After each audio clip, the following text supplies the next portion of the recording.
Me llamo Alfonso Ruiz, tengo 73 años, y mi hija Natalia me echó de mi propia casa para irse a vivir con sus suegros. Me dijo que ellos tenían una mansión enorme, que allá iba a estar mejor su familia, que yo ocupaba mucho espacio, que era hora de que viviera solo y aprendiera a valerme por mí mismo. 6 meses después, esos mismos suegros la echaron a ella, a su marido y a mis 2 nietos a la calle. Y ahí estaba mi hija, parada frente a mi puerta con 4 maletas y 2 niños llorando, rogándome que la dejara volver. Pero lo que Natalia no sabía es que durante esos 6 meses yo había reconstruido completamente mi vida. Lo que no sabía es que había conocido a alguien especial. Y lo que definitivamente no esperaba es que su padre, ese viejo al que había descartado tan fácilmente, ahora tenía que tomar la decisión más difícil de su vida.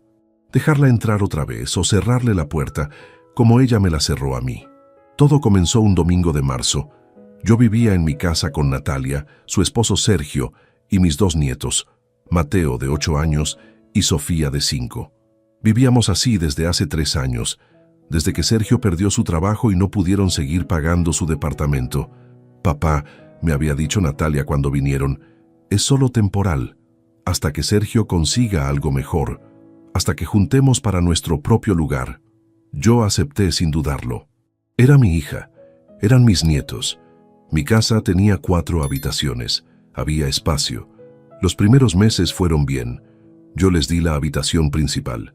Ellos se instalaron, los niños se adaptaron. Yo seguía mi rutina.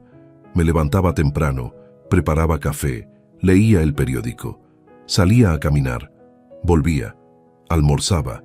Por las tardes escribía. Soy escritor jubilado. Trabajé 35 años como profesor de literatura en una escuela secundaria. Enseñaba a adolescentes a amar los libros, a entender la profundidad de las palabras, a ver el mundo a través de diferentes perspectivas. Fueron años maravillosos. Ver a un estudiante descubrir su libro favorito era como ver nacer una estrella. Y escribía novelas en mi tiempo libre. Nunca fui famoso, nunca gané premios grandes, pero publiqué 17 libros durante mi vida, novelas de misterio principalmente, historias policíacas ambientadas en ciudades pequeñas, detectives imperfectos resolviendo crímenes complejos. Nada del otro mundo, pero tenían sus lectores fieles. Recibía cartas ocasionalmente, correos electrónicos de gente agradeciéndome por las horas de entretenimiento. Eso era suficiente para mí. No necesitaba fama. Necesitaba saber que mis palabras importaban para alguien. Mi esposa Clara murió hace 15 años. También fue maestra. Enseñaba matemáticas. Éramos el equilibrio perfecto. Yo con las letras, ella con los números. Nos conocimos en la escuela donde ambos trabajábamos. Nos casamos a los 25. Tuvimos a Natalia 3 años después. Fueron 33 años de matrimonio feliz, hasta que el cáncer se la llevó. Cáncer de ovarios, agresivo, rápido. 6 meses desde el diagnóstico hasta su muerte. Los peores 6 meses de mi vida. Natalia tenía 28 cuando su madre murió. Ya estaba casada con Sergio, ya tenía a Mateo. Vino al funeral, lloró, me abrazó. Pero después de las primeras semanas, las visitas se espaciaron. La vida continuaba para ella. Para mí, quedó congelada por años. Tardé mucho en recuperarme, en volver a escribir, en volver a vivir. Pero con el tiempo, aprendí a estar solo, a disfrutar mi soledad, a no depender de nadie para mi felicidad. Pero cuando Natalia vino pidiendo refugio hace 3 años, no dudé. Era mi hija. Estaba en problemas, yo tenía espacio, parecía la decisión correcta, y al principio lo fue.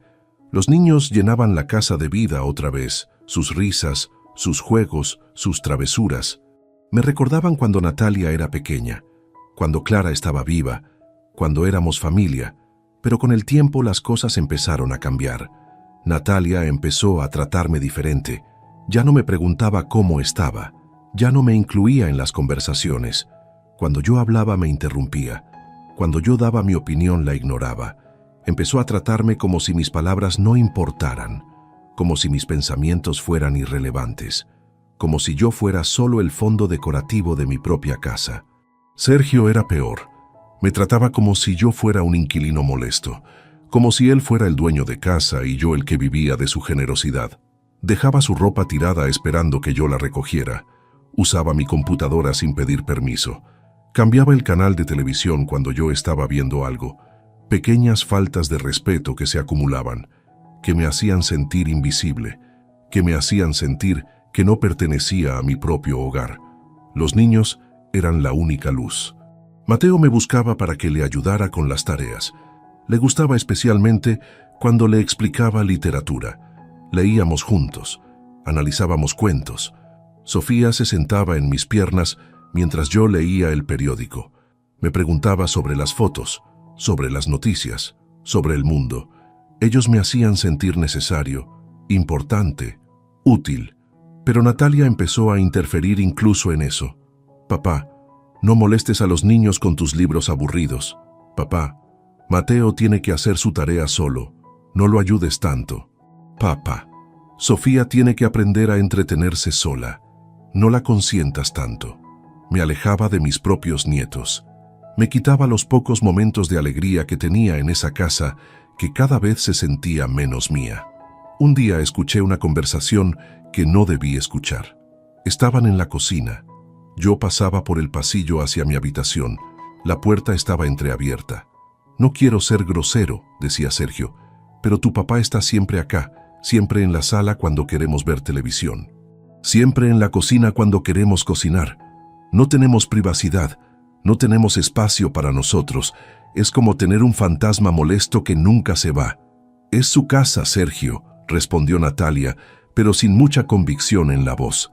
Sin defenderme realmente, solo declarando un hecho técnico sin emoción detrás. Ya lo sé que es su casa, pero nosotros pagamos la mitad de los gastos. Deberíamos tener más derechos, más espacio, más libertad. Me siento como que estamos viviendo en casa de mis suegros y tengo que comportarme todo el tiempo. Ya lo sé. Pero nosotros pagamos la mitad de los gastos. Deberíamos tener más espacio. Eso era mentira. Ellos no pagaban la mitad de nada. Pagaban 2,000 pesos al mes. Yo pagaba los otros 6,000 de servicios, impuestos, comida, todo. Pero no dije nada. No quería crear conflictos. Pensé que las cosas mejorarían. No mejoraron. Empeoraron. Natalia empezó a pedirme que me quedara en mi cuarto cuando tenían visitas. Papá, es que mis amigas vienen y vos siempre estás en la sala. Podrías quedarte en tu cuarto un ratito. O salir a caminar. Me echaba de mi propia sala, de mi propia casa. Y yo obedecía como un tonto. Salía. Caminaba por horas. Volvía cuando ya se habían ido las visitas. Entonces, un domingo, Natalia y Sergio me llamaron a la sala. Teníamos cara seria. Papá, empezó Natalia, Sergio y yo hemos estado hablando. Los papás de Sergio nos ofrecieron mudarnos con ellos. Tienen una casa enorme, 5 habitaciones, jardín, piscina, espacio de sobra, y dijeron que podemos quedarnos el tiempo que necesitemos, hasta que nos recuperemos económicamente. Me alegro por ustedes, les dije sinceramente. Es una buena oportunidad. Entonces, ¿te parece bien que nos vayamos?, preguntó Natalia. Claro, hija. Si es mejor para tu familia, adelante. Ella intercambió una mirada con Sergio. Había algo más. ¿Qué pasa?, les pregunté. Es que, continuó Natalia, ellos solo tienen espacio para nosotros 4. Para Sergio, para mí y para los niños. No para vos. Ah, respondí sintiendo una punzada en el pecho. Entiendo. Y además, agregó Sergio, pensamos que es hora de que vivas solo. Tenés 73 años. Necesitas aprender a valerte por vos mismo, a cocinar, a limpiar, a ser independiente. No podés depender de nosotros toda la vida. Depender de ellos. Esas fueron sus palabras. Como si yo dependiera de ellos. Como si ellos no hubieran vivido en mi casa gratis durante 3 años. Como si yo no les hubiera dado techo, comida, servicios. Papá, dijo Natalia viendo mi cara, no te enojes. Es por tu bien. Vas a ver que te va a hacer bien vivir solo. Vas a ser más independiente, más activo. Y nosotros te vamos a visitar seguido, te lo prometo. ¿Cuándo se van?, pregunté con voz plana. La próxima semana. Ya hablamos con los papás de Sergio. Ya está todo arreglado. Esa semana fue extraña. Ellos empacaban felices, emocionados por su nueva vida. Yo los miraba empacar mis recuerdos, porque en esa casa habían nacido recuerdos. Mateo dando sus primeros pasos en la sala, Sofía aprendiendo a leer conmigo en el jardín, cenas familiares, cumpleaños, navidades. Todo eso se iba con ellos, y me dejaban solo. El día que se fueron, Natalia me abrazó en la puerta. Gracias por todo, papá. Te queremos mucho. Nos vemos pronto. Sergio me dio la mano. Cuídese, don Alfonso. Cualquier cosa nos avisa. Los niños me abrazaron llorando. No querían irse. Querían quedarse conmigo, pero no tenían opción. Vi el coche alejarse. Cerré la puerta. Miré la casa vacía, silenciosa, demasiado grande para mí solo. Me senté en el sofá y en lugar de llorar, sonreí. Porque finalmente, después de 3 años de sentirme invisible en mi propia casa, después de 3 años de ser tratado como estorbo, finalmente tenía mi espacio de vuelta. Finalmente podía vivir como yo quería. Y eso, aunque dolía, también se sentía como libertad. Si quieres saber qué hice durante esos 6 meses y por qué cuando Natalia volvió las cosas ya no eran iguales, sigue escuchando. Cuéntame desde qué ciudad me estás escuchando. La primera semana solo fue difícil. La casa se sentía demasiado vacía, demasiado silenciosa. Yo no estaba acostumbrado al silencio. Durante 3 años había vivido con el ruido constante de 2 niños. Risas, llantos, gritos, música, televisión. Ahora solo estaba el sonido del reloj de pared, el zumbido del refrigerador, mis propios pasos. Pero de a poco me fui adaptando. Empecé a establecer rutinas nuevas.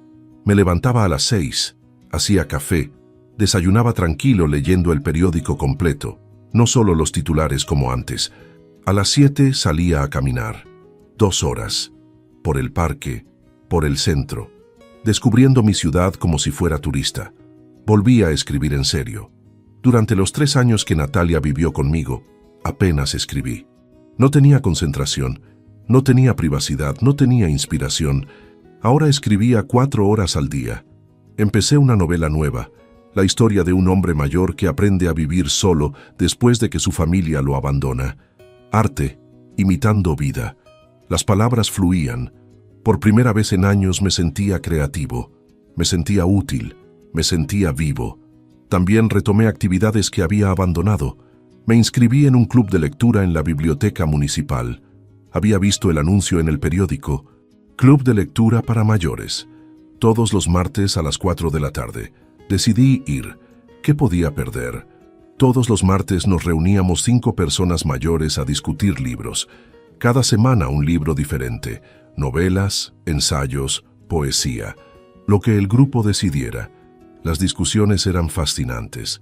Diferentes perspectivas, diferentes interpretaciones, diferentes vidas encontrándose en las páginas de los mismos libros. Conocí a gente interesante. A don Ramiro, un exabogado de 78 años que leía 3 libros por semana. Tenía una memoria prodigiosa. Podía citar pasajes completos de libros que había leído décadas atrás. Argumentaba sus puntos con precisión legal. Era intimidante al principio, pero tenía un corazón enorme. Me prestaba libros de su colección personal. Me recomendaba autores que yo no conocía. A doña Beatriz, una exmaestra de 70 años que escribía poesía. Publicaba sus poemas en el periódico local ocasionalmente. Tenía una sensibilidad especial para encontrar la belleza en lo cotidiano. Sus interpretaciones de los textos siempre incluían la dimensión emocional que otros pasábamos por alto. Me enseñó a leer con el corazón, no solo con el cerebro. A Julián, un viudo de 65 que había descubierto la lectura después de jubilarse de su trabajo en una fábrica. Nunca había sido lector antes, pero cuando su esposa murió, encontró consuelo en los libros. Decía que los libros lo salvaron de la depresión, que le dieron razones para levantarse cada mañana. Su pasión por la lectura era contagiosa. Nos recordaba a todos por qué amábamos los libros en primer lugar.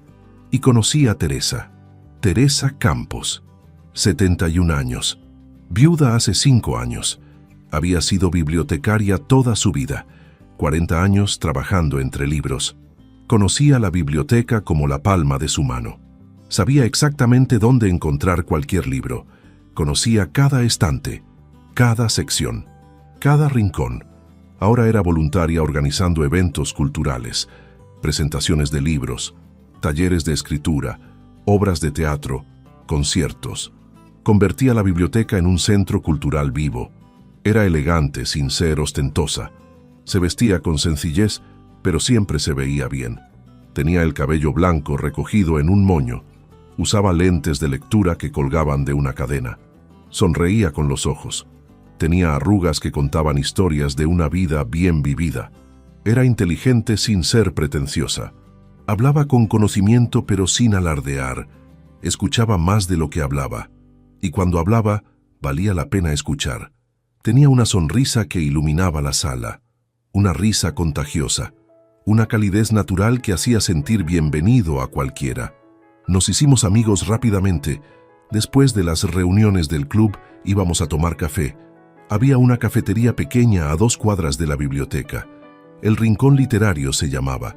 Tenía libreros llenos de libros usados, mesas de madera gastada, un ambiente acogedor. Pedíamos café americano, ella con 2 azúcares, yo sin azúcar. Nos sentábamos junto a la ventana y hablábamos. Hablábamos de todo, de libros, de autores, de nuestros escritores favoritos, de nuestras teorías sobre finales ambiguos, de personajes que nos habían marcado, y también hablábamos de la vida. Me contó sobre su esposo, Ricardo. Se habían conocido en la universidad. Ambos estudiaban para ser maestros. Se enamoraron en una clase de pedagogía. Se casaron a los 23. Tuvieron 3 hijos. Ricardo trabajó como director de escuela. Murió de un infarto hace 5 años. Estaban cenando, hablando de los planes para el fin de semana. De repente se llevó la mano al pecho. Dijo que le dolía y cayó. Para cuando llegó la ambulancia ya era tarde. Teresa me contaba esto con lágrimas en los ojos, pero también con una sonrisa. Tuvimos 46 años juntos, me decía. Fueron años maravillosos. No puedo quejarme. Prefiero haber tenido ese tiempo con él que no haberlo conocido nunca. Sus hijos vivían en otras ciudades. El mayor en la capital. Trabajaba como ingeniero. El del medio en el norte. Era médico. La menor en la costa. Era profesora como sus padres. Los 3 estaban casados. Tenían sus propias familias. Visitaban a Teresa en Navidad y en su cumpleaños. Pero el resto del año estaba sola. Como yo. Nos entendíamos. Entendíamos la soledad. Pero también habíamos aprendido a no dejar que la soledad nos definiera. A encontrar plenitud en nosotros mismos. A disfrutar nuestra propia compañía. Yo le conté sobre mi esposa Clara. Sobre cómo nos conocimos. Sobre nuestros años de matrimonio. Sobre su enfermedad. Sobre cómo tardé años en superarlo. Sobre Natalia. Sobre cómo me había echado para irse con sus suegros. Sobre cómo me había hecho sentir invisible durante 3 años. Teresa escuchaba sin interrumpir, sin juzgar, sin ofrecer soluciones fáciles o consuelo vacío. Solo escuchaba. Y a veces eso era exactamente lo que yo necesitaba. Alguien que escuchara de verdad. Alfonso, me dijo un día mientras tomábamos café, tu hija va a aprender. La vida enseña lecciones duras a quienes no quieren aprender por las buenas. Todos creemos que podemos usar a los demás sin consecuencias, pero la vida tiene una manera de mostrarnos que estamos equivocados. Tu hija va a descubrir que sus suegros no son diferentes a ti, que la familia funciona en ambas direcciones, que dar por sentado a las personas tiene un precio. ¿Y cuándo crees que aprenderá?, le pregunté.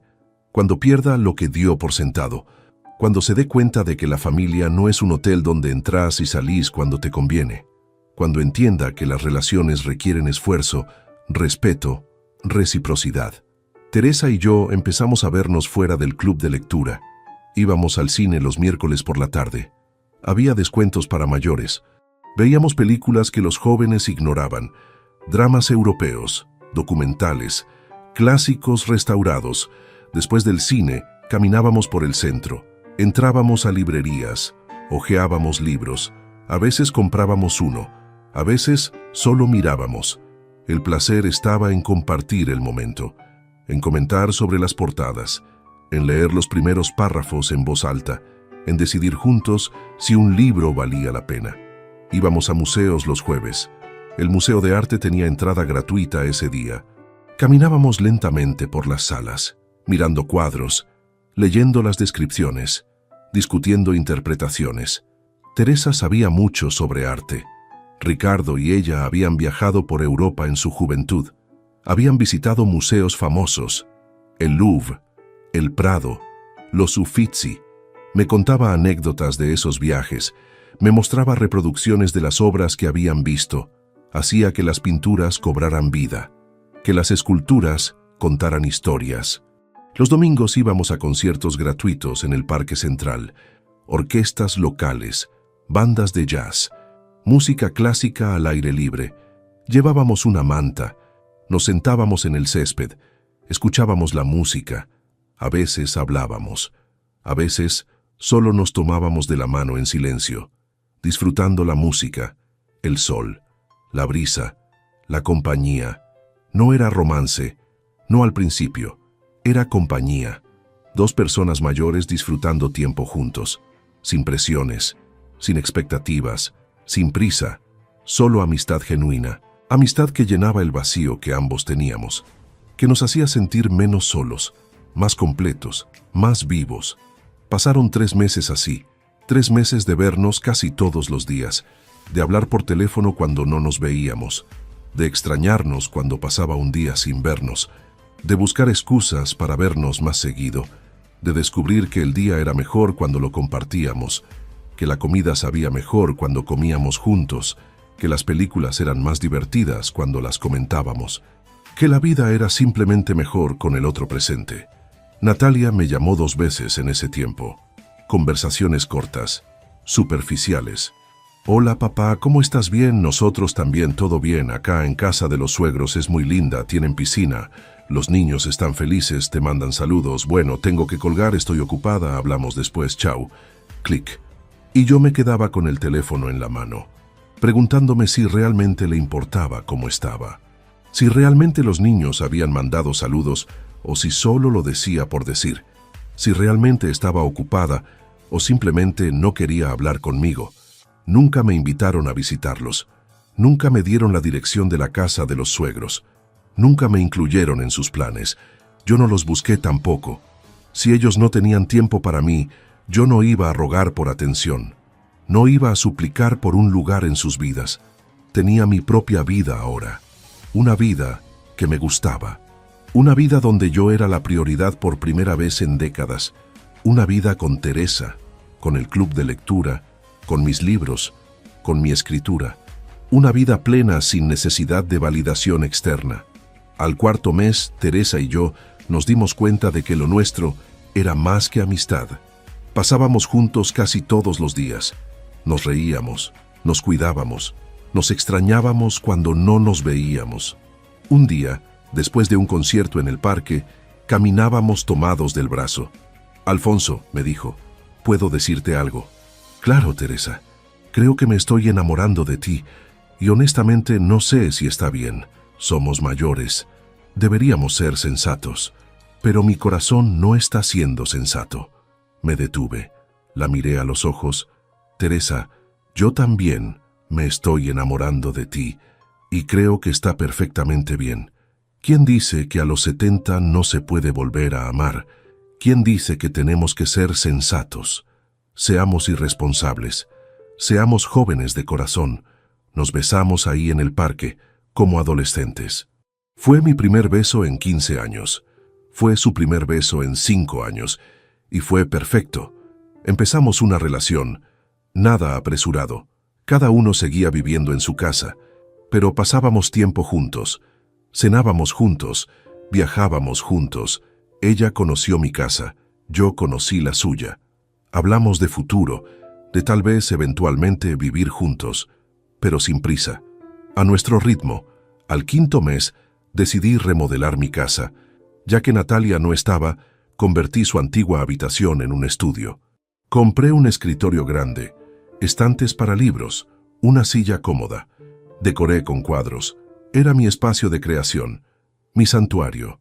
La habitación de los niños la convertí en biblioteca.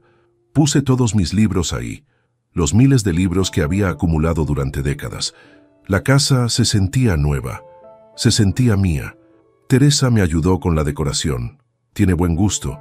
Elegimos colores, muebles, plantas. La casa dejó de ser la casa donde había vivido con Natalia.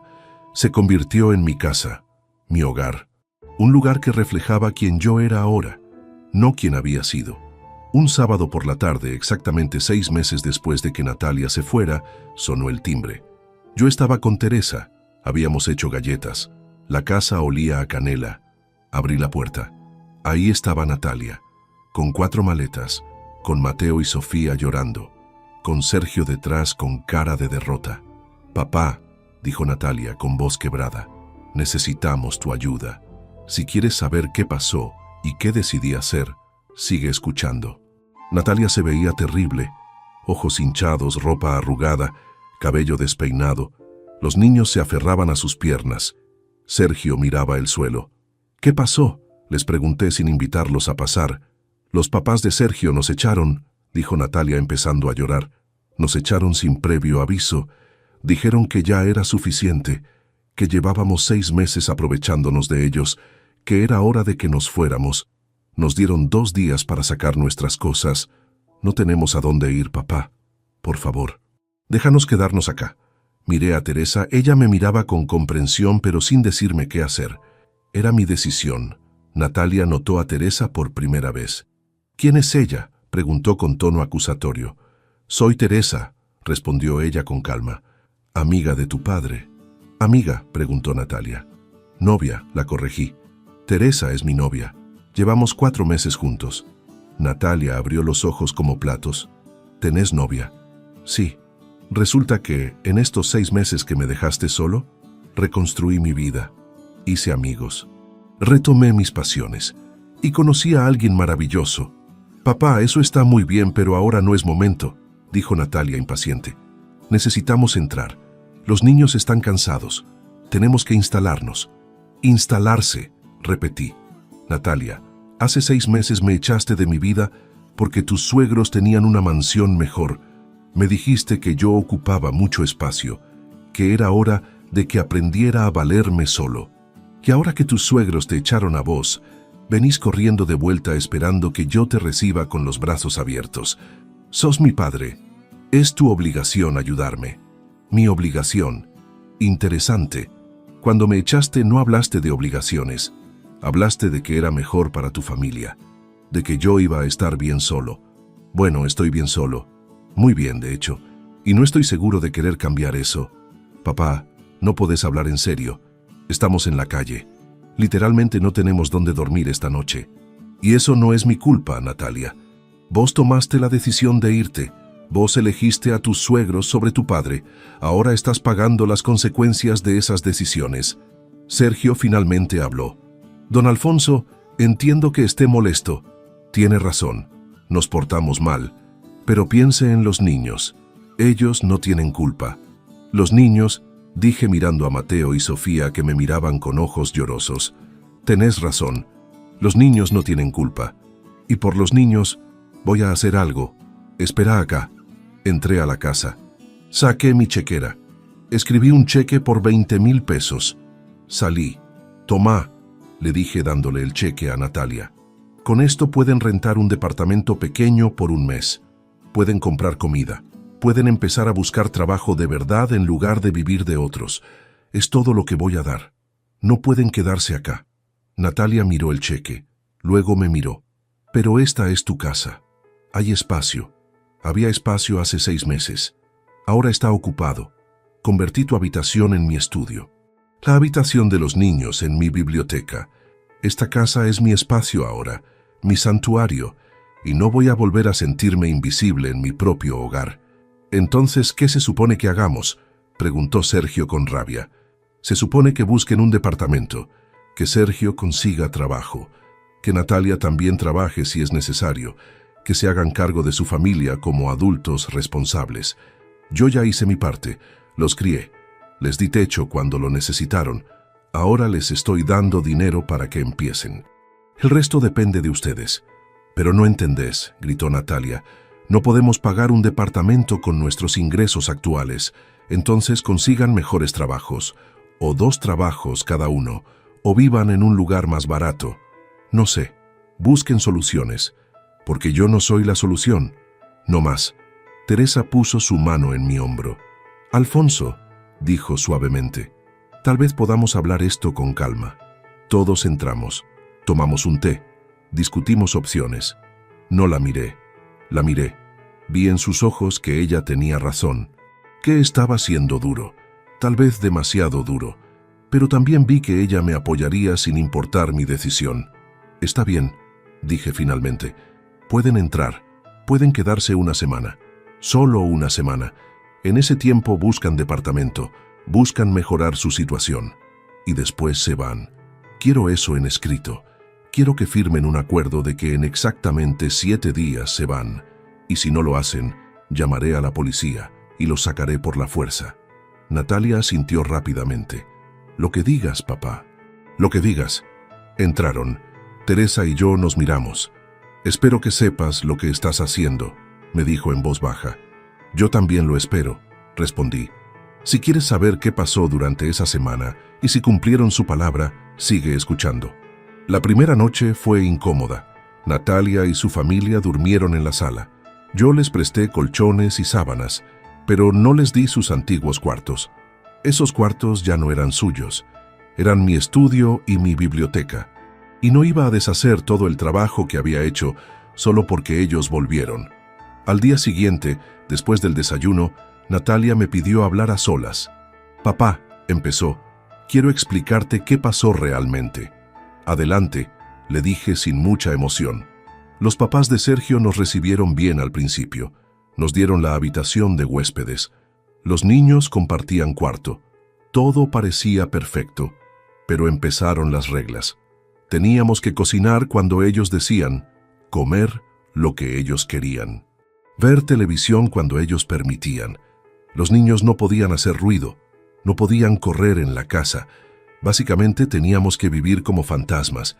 Y el papá de Sergio es un hombre muy controlador, muy estricto. Criticaba todo, cómo criábamos a los niños, cómo nos vestíamos, cómo hablábamos. Era insoportable. Y la mamá de Sergio no era mejor. Me hacía comentarios pasivo-agresivos todo el tiempo, sobre mi peso, sobre mi forma de cocinar, sobre cómo limpiaba. Nada de lo que yo hacía estaba bien. Me sentía como empleada doméstica, como que tenía que ganarme el derecho de estar ahí cada día. Los niños lo pasaron peor. Mateo extrañaba su libertad, extrañaba poder jugar, extrañaba a sus amigos del barrio, extrañaba a vos, papá. Sofía lloraba todas las noches. Quería volver contigo, pero yo no quería admitir que había cometido un error. No quería volver acá con la cola entre las piernas. Entonces, ¿qué cambió?, le pregunté. Hace 3 días, Sergio y su papá tuvieron una pelea terrible. Por trabajo. El papá de Sergio le consiguió un trabajo en su empresa, pero era un trabajo horrible, mal pagado, sin futuro, solo para tenerlo controlado. Sergio se quejó. El papá explotó. Le dijo que si no estaba agradecido, que se fuera, que ya estaba cansado de mantener a gente malagradecida. Yo defendí a Sergio. Le dije a su papá que estaba siendo injusto, y ahí fue cuando nos echó a todos. Nos dijo que teníamos 48 horas, y acá estamos. Escuché su historia. Entendí su sufrimiento, pero también recordé mi propio sufrimiento. Los 6 meses que me echaste, le dije, fueron duros al principio. Me sentí abandonado, rechazado, como que no era suficientemente bueno para mi propia hija, pero también fueron liberadores. Aprendí a vivir solo, aprendí a disfrutar mi propia compañía, conocí gente nueva, encontré a Teresa, escribí más que en años. Fui feliz, Natalia, genuinamente feliz. Por primera vez desde que tu madre murió. ¿Y ahora vos querés que yo sacrifique esa felicidad para volver a ser tu red de seguridad? No, papá, dijo ella rápidamente. No quiero que sacrifiques nada. Quiero que me des una segunda oportunidad. Quiero demostrarte que aprendí, que valoro lo que tengo, que vos sos importante para mí, no solo cuando te necesito, sino siempre. Esas son palabras lindas, Natalia, pero las palabras son fáciles. Los actos hablan más fuerte. Durante los próximos 7 días Voy a observar tus actos. Voy a ver si realmente cambiaste, o si solo estás diciéndome lo que quiero escuchar porque no tenés opciones. Al final de la semana, voy a decidir qué hacer. Si pueden quedarse más tiempo con condiciones claras, o si tienen que irse como prometieron. Acepto, dijo ella. Voy a demostrarte, papá. Voy a ser diferente. Los siguientes días fueron reveladores. Natalia se levantaba temprano. A las 6 de la mañana ya estaba en la cocina. Preparaba desayuno para todos. Huevos revueltos, pan tostado, jugo de naranja, café. Ponía la mesa, llamaba a los niños. Desayunábamos juntos. Ella lavaba los platos después, limpiaba la cocina, barría, trapeaba. Hacía todo sin que yo se lo pidiera, sin quejarse, sin esperar reconocimiento. Limpiaba la casa de arriba a abajo, sacudía muebles, lavaba ventanas, organizaba cosas que habían estado desorganizadas por meses, lavaba ropa, la tendía, la doblaba, la guardaba, se ofrecía a ayudar en todo. Papá, necesitas que vaya al supermercado. Papá, ¿quieres que pode el jardín? Papá, ¿puedo ayudarte con algo? Constantemente ofreciéndose, constantemente mostrando que quería contribuir, que no estaba ahí solo para recibir, sino también para dar. Sergio salió todos los días a buscar trabajo. Se levantaba a las 7. Se vestía formal, camisa, pantalón de vestir, zapatos lustrados, imprimía copias de su currículum, salía con una lista de lugares donde iba a preguntar, fábricas, oficinas, tiendas, cualquier lugar que pudiera tener vacantes. Volvía por las tardes con volantes, con tarjetas de contacto de lugares donde había dejado su currículum, con nombres de gerentes con quienes había hablado. Mostraba esfuerzo real por primera vez que yo recordara. No se quedaba en la casa esperando que las oportunidades llegaran a él. Salía a buscarlas, activamente, insistentemente, con determinación. Por las noches, después de cenar, Sergio y yo hablábamos, conversaciones que nunca habíamos tenido antes. Me contaba sobre su búsqueda de trabajo, sobre las entrevistas, sobre las esperanzas y decepciones. Me pedía consejos. Don Alfonso, usted que trabajó tantos años, ¿qué me recomienda? ¿Cómo me presento mejor? ¿Qué digo en las entrevistas? Y yo le aconsejaba, le compartía mi experiencia, le ayudaba a prepararse, y sentía que por primera vez él me veía como algo más que el papá de su esposa.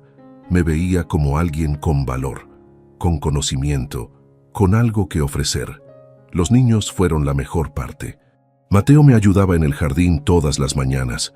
Abuelo me decía, puedo ayudarte a regar las plantas, puedo arrancar las hierbas malas, puedo barrer las hojas. Y trabajábamos juntos. Hablábamos mientras trabajábamos, sobre la escuela, sobre sus amigos, sobre sus sueños.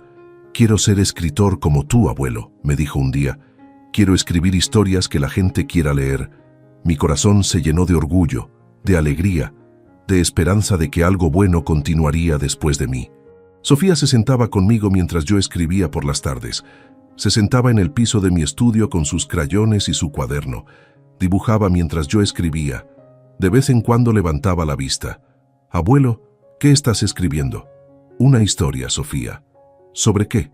Sobre un abuelo que aprende a ser feliz otra vez. Ella sonreía. ¿Y vas a ser feliz en la historia? Sí, mi amor. Voy a ser feliz. Ella volvía a su dibujo. Y yo volvía a mi escritura. Compartiendo el espacio. Compartiendo el silencio. Compartiendo la creatividad. Teresa venía todos los días. Al principio, Natalia estaba incómoda con su presencia. La miraba con recelo, con celos tal vez, como si Teresa fuera una intrusa, como si estuviera ocupando un lugar que le pertenecía a su madre. Pero Teresa tenía una manera de suavizar tensiones. No competía, no se imponía. Simplemente era ella misma, amable, genuina, abierta. Hablaba con Natalia sin juzgar. Le preguntaba sobre su vida, sobre sus intereses, sobre sus sueños.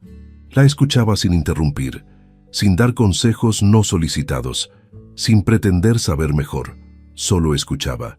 Y poco a poco, Natalia empezó a abrirse, a confiar, a ver a Teresa no como amenaza sino como aliada. Jugaba con los niños, Les leía cuentos con voces diferentes para cada personaje, los hacía reír, los hacía sentir especiales. Los niños la adoraron inmediatamente.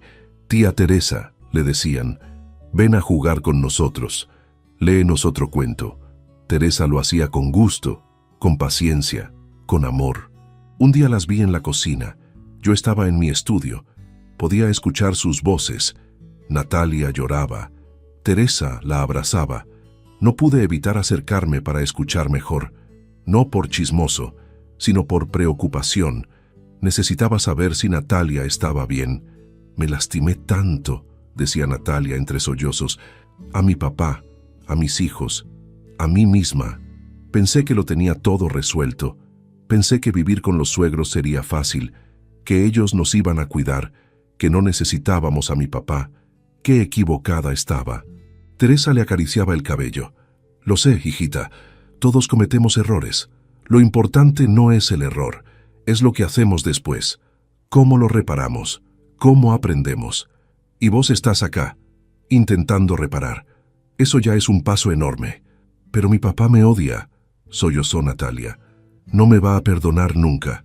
Él no te odia, respondió Teresa con firmeza. Tu papá te ama. Por eso te está dando esta oportunidad. Por eso te dejó entrar cuando podía haberte cerrado la puerta. Pero el amor no significa ser tapete. El amor también significa límites, respeto. Y tu papá merece respeto. Lo sé, dijo Natalia, y no sé cómo demostrárselo. No sé cómo hacer que me crea que cambié. Con acciones, hijita. Las palabras son fáciles. Los actos son lo que cuenta. Demostrale todos los días que cambiaste, no con grandes gestos, sino con pequeños, ayudando en la casa, mostrando gratitud, incluyéndolo en tu vida, tratándolo como persona, no como recurso, y sobre todo, siendo la hija que él merece, no cuando te conviene, sino siempre. Esa noche, Natalia me pidió hablar otra vez. Nos sentamos en el porche. Era una noche fresca. Las estrellas brillaban. Había una paz en el aire. Papá, empezó. Teresa me hizo entender algo que debí entender hace mucho tiempo. Me hizo ver cómo te traté, cómo te hice sentir invisible en tu propia casa, cómo te usé cuando te necesitaba y te descarté cuando pensé que tenía algo mejor. Toda mi vida pensé que era solo mi papá, el que estaba ahí para apoyarme, para darme lo que necesitara, para solucionar mis problemas. Nunca pensé en vos como persona completa, como Alfonso, con tu propia vida, tus propias necesidades, tus propios sueños, tus propios dolores. Hizo una pausa, respiró profundo. Nunca te pregunté cómo te sentías después de que mamá murió. Si estabas solo, si necesitabas compañía, si extrañabas tener familia cerca.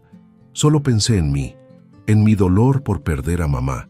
Nunca pensé en tu dolor por perder a tu esposa. Y cuando Sergio y yo necesitamos un lugar, vine corriendo a vos. Pero no porque quisiera estar contigo, sino porque me convenía, porque tenías espacio, porque no me cobrabas renta, porque eras conveniente. Te usé, papá. Te usé horriblemente. Y lo siento. De verdad lo siento. No porque estoy acá sin opciones, sino porque finalmente entiendo el daño que te hice. Hubo algo en su voz, algo genuino, algo diferente a todas las otras veces que había pedido perdón. La creí. Tal vez era ingenuo. Tal vez era porque quería creerle. Pero la creí. El séptimo día llegó. Natalia y Sergio encontraron un departamento pequeño, 2 habitaciones, en un barrio modesto. No era lujo, pero era limpio, seguro, propio. Sergio consiguió trabajo en una fábrica. No era su trabajo soñado, pero pagaba decente. Natalia iba a buscar trabajo también como secretaria. Tenían plan, tenían dirección, tenían esperanza. Papá, me dijo Natalia esa última noche, gracias por darnos esta semana, por el dinero, por la segunda oportunidad. No la voy a desperdiciar. Voy a ser la hija que mereces, aunque no viva acá, aunque esté lejos. Voy a estar presente, voy a visitarte, voy a incluirte. Te lo prometo, voy a sostener esa promesa, le dije. Y si la rompes, no habrá tercera oportunidad. Lo entiendo. Se fueron al día siguiente, esta vez sin resentimiento, sin enojo, con gratitud, con madurez. Abracé a mis nietos. Vengan a visitarme seguido, les dije. Siempre van a ser bienvenidos acá. Ellos asintieron llorando. Te queremos, abuelo. Los quiero más, respondí. La casa quedó vacía otra vez, pero esta vez no se sentía vacía, se sentía en paz. Teresa se quedó conmigo esa noche. ¿Crees que van a cumplir?, me preguntó. Honestamente, no lo sé, pero les di la oportunidad. El resto depende de ellos. Si quieres saber si cumplieron y cómo está nuestra relación ahora, te lo cuento al final. Han pasado 6 meses desde ese día. 6 meses donde Natalia ha demostrado con acciones que su cambio era real. No fue fácil, no fue perfecto. Hubo momentos difíciles, momentos donde caímos en viejos patrones, donde yo me cerraba, donde ella se frustraba, pero siempre volvíamos a la conversación, a la honestidad, a la voluntad de mejorar. Viene a visitarme cada domingo, sin falta, llueva o truene, enferma o sana. Cada domingo a las 11 de la mañana suena mi timbre, y ahí está ella, con los niños.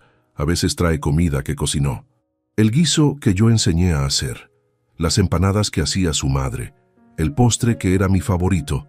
Otras veces cocinamos juntos. Ella pela las papas, yo corto la carne. Los niños ponen la mesa. Sergio lava los platos. Es trabajo en equipo. Es familia funcionando como debe funcionar. Me cuenta sobre su semana, su nuevo trabajo como recepcionista en una clínica dental. No es el trabajo de sus sueños, pero es honesto. Paga las cuentas, le da dignidad.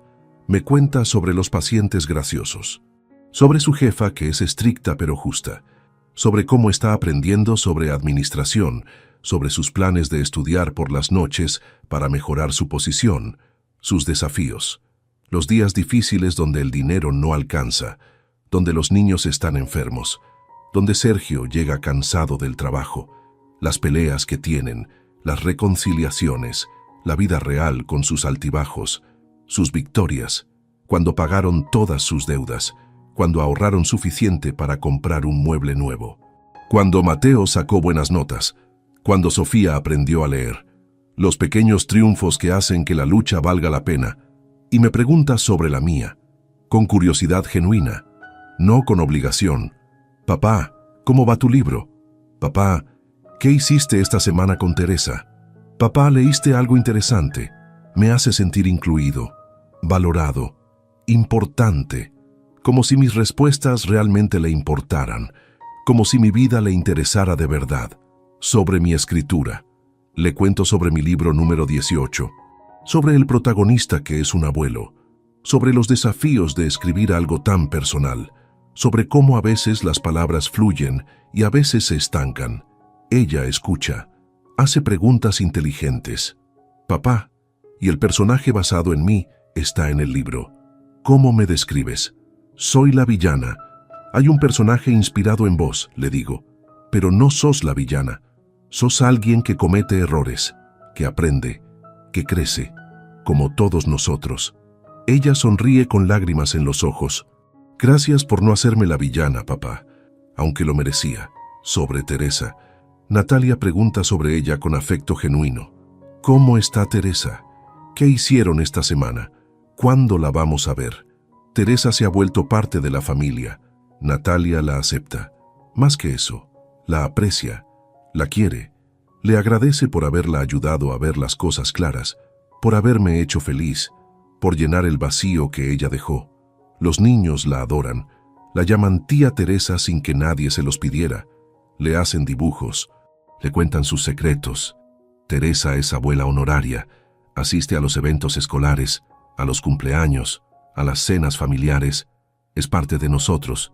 Sergio también cambió significativamente, me saluda con respeto ahora, con afecto genuino. Don Alfonso, me dice abrazándome cuando llega, ¿cómo está? Me pregunta consejos sobre trabajo, sobre finanzas, sobre cómo manejar el estrés, sobre cómo ser mejor esposo y padre. El otro día me pidió que revisara su currículum. Está aplicando a mejores trabajos, trabajos con futuro, con oportunidades de crecimiento. Quiere progresar, quiere darle mejor vida a su familia y está haciendo el esfuerzo. Tomó un curso nocturno de computación, está aprendiendo inglés en línea, está invirtiendo en sí mismo, en su futuro, en el futuro de su familia. Un domingo me sorprendió, trajo una caja. Don Alfonso me dijo, esto es para usted. La abrí. Dentro había un reloj antiguo, hermoso, clásico, con grabado en la parte de atrás. Para Alfonso, el mejor suegro. Gracias por enseñarme qué significa la familia. Con amor, Sergio, me emocioné.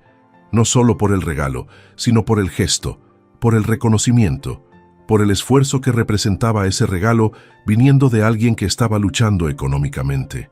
Gracias, Sergio, le dije abrazándolo. Esto significa mucho para mí. Me alegra que seamos familia de verdad ahora. Los niños son lo mejor. Vienen corriendo cuando llegan. Mateo me cuenta sobre la escuela. Sofía me muestra sus dibujos. Pasamos tiempo juntos. Real, significativo, no obligado. Teresa se ha vuelto parte de la familia. Natalia la acepta. Más que eso, la aprecia. Le agradece por haberla ayudado a ver las cosas claras. Los niños la adoran. La llaman tía Teresa. Teresa y yo decidimos no vivir juntos. Nos gusta tener nuestros espacios, pero pasamos juntos la mayoría de los días. Cenamos juntos, viajamos juntos. Somos compañeros, socios, amantes, a nuestra edad, a nuestra manera. Sin prisa, sin presión. Mi libro está casi terminado. La historia del hombre que aprende a vivir solo después del abandono. Pero cambié el final. Ya no es solo sobrevivir solo. Es sobre reconstruir, sobre perdonar sin olvidar, sobre segundas oportunidades pero con límites, sobre encontrar amor inesperado, sobre familia que se elige y familia que se gana. Teresa lo leyó, lloró con el final. Alfonso, me dijo, esto es lo mejor que has escrito, porque es real, porque es honesto, porque es tu historia. Mi editorial lo aceptó. Sale el próximo año. Será mi libro 18, y el más personal. Ayer Natalia me trajo una sorpresa, un álbum de fotos, fotos de nosotros, de cuando ella era niña, de su madre, de momentos felices que yo había olvidado. Papá, me dijo, encontré esto limpiando, y me di cuenta de algo. Vos siempre estuviste ahí, en cada momento importante, en cada caída, en cada logro, y yo nunca te lo reconocí, nunca te dije gracias. Entonces, te lo digo ahora. Gracias por ser el mejor padre. Gracias por no cerrarme la puerta cuando lo merecía.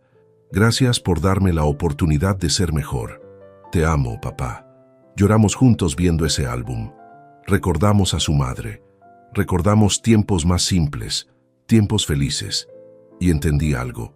El dolor que viví cuando me echó fue necesario, porque me obligó a cambiarme, a crecer, a redescubrirme. Y su dolor cuando sus suegros la echaron fue necesario para ella. La obligó a madurar, a valorar, a priorizar. A veces la vida nos da lecciones duras, pero son las lecciones que más necesitamos. Ahora, a ti que me estás escuchando, quiero decirte algo. Si alguien te abandona, si alguien te echa, si alguien te hace sentir invisible, usa ese dolor como combustible. Usa ese tiempo para reconstruirte, para encontrarte, para vivir la vida que mereces. No te quedes esperando que vuelvan.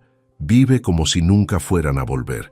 Y si vuelven, que te encuentren feliz, completo, florecido. Entonces podrás decidir desde un lugar de poder si les das segunda oportunidad o no. Mi hija me echó para irse con sus suegros. Sus suegros la echaron a ella. Volvió rogándome que la dejara entrar. Y yo tuve que decidir. Decidí darle una semana, una oportunidad de demostrar cambio. Y ella lo hizo. Aprovechó esa semana. Aprovechó esa oportunidad. 6 meses después, nuestra relación es mejor que nunca. No porque yo sea blando, sino porque ambos aprendimos, ambos crecimos, ambos maduramos. Tengo 73 años. Teresa tiene 71. Natalia tiene 42. Mis nietos tienen 9 y 6. Y todos estamos aprendiendo que la familia no es perfecta. La familia es trabajo, es esfuerzo, es comunicación, es perdón, es límites, es respeto y sobre todo es amor. Amor que demuestra con acciones, no solo con palabras. Cuéntame desde qué ciudad me estás escuchando. Y cuéntame si alguna vez tuviste que dar segunda oportunidad a alguien que te lastimó. Porque esas decisiones son las más difíciles, pero también las que más nos enseñan sobre nosotros mismos. Gracias por escuchar mi historia.